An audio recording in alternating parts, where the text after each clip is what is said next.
3 దఫాగా ఉన్నాయి కాబట్టి ఒకటి జెడ్పీటీసీ, ఎంపీటీసీ, సర్పంచ్ల ఒక ఎన్నికల సందర్భంగా ఈ 3 ఫేజులు 3 ఒక ఏదైతే ప్రయాణం ఉన్నదో ఆ 3 కూడా జిల్లా అధ్యక్షులు, మండల నాయకులు, అదేవిధంగా జిల్లా నాయకులు అందరూ కూడా కలిసి మా యొక్క క్యాండిడేట్స్ని ఇప్పుడే సెలెక్ట్ చేసేటటువంటి ప్రాసెస్ కూడా స్టార్ట్ అయిపోయింది.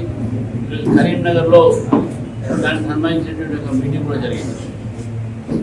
మిత్రులారా, ఈ బీఆర్ఎస్ పార్టీ, కాంగ్రెస్ పార్టీ రెండింటికి కూడా స్థానిక సంస్థ ఎన్నికల్లో ఓట్లు అడిగే అధికారం నైతికంగా లేదు. ఏ బీఆర్ఎస్ పార్టీ అయితే 10 సంవత్సరాలు మన రాష్ట్రాన్ని పరిపాలించిందో, మొత్తము స్థానిక సంస్థని నిర్వీర్యం చేసినటువంటి పార్టీ ఏదైనా ఉంది అంటే బీఆర్ఎస్ పార్టీ.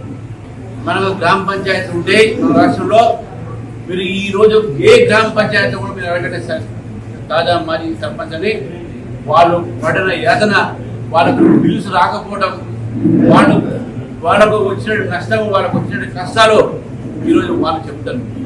ఇవన్నీ కూడా పోటీ చేస్తామని చెప్పి కూడా తెలియజేస్తున్నాం. మిత్రులారా, ఈరోజు వార్డు మెంబర్ నుంచి జెడ్పీటీసీ దాకా చేస్తూ మరొకసారి మీ ద్వారా తెలంగాణ ప్రజలకు భారతీయ జనతా పార్టీని ఆశీర్వదించాల్సిందిగా కోరుతూ మీ అందరూ కూడా మరొకసారి విజయదశమి శుభాకాంక్షలు తెలియజేస్తాం.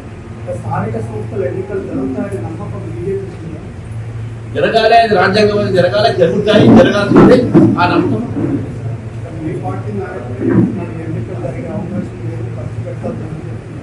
వారు కోర్టుని ఉద్దేశించినట్టు కోర్టులో ఎవరు పోయారో తెలియదు, వాళ్ళే పోయి ఉండొచ్చు, ఎవరైనా కాంగ్రెస్ పార్టీ వారు.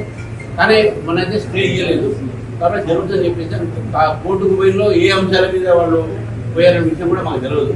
ఎందుకంటే మీరైతే రాజ్యాంగబద్ధమైనటువంటి ఏ బాధ్యత అయినా కూడా ప్రభుత్వం దాన్ని వారు దాన్ని ఆ ఒక రెస్పాన్సిబిలిటీ తీసుకోవాల్సిందే, అది వారి బాధ్యత. ఆ బాధ్యత తీసుకొని ఎన్నికలు పెట్టాలంటే వాళ్ళ ప్రభుత్వం బాధ్యత అని చెప్పి షేర్ చేయండి, లైక్ చేయండి, సబ్స్క్రైబ్ చేయండి. మరిన్ని వీడియోల కోసం బెల్ సింబల్ పై క్లిక్ చేయండి.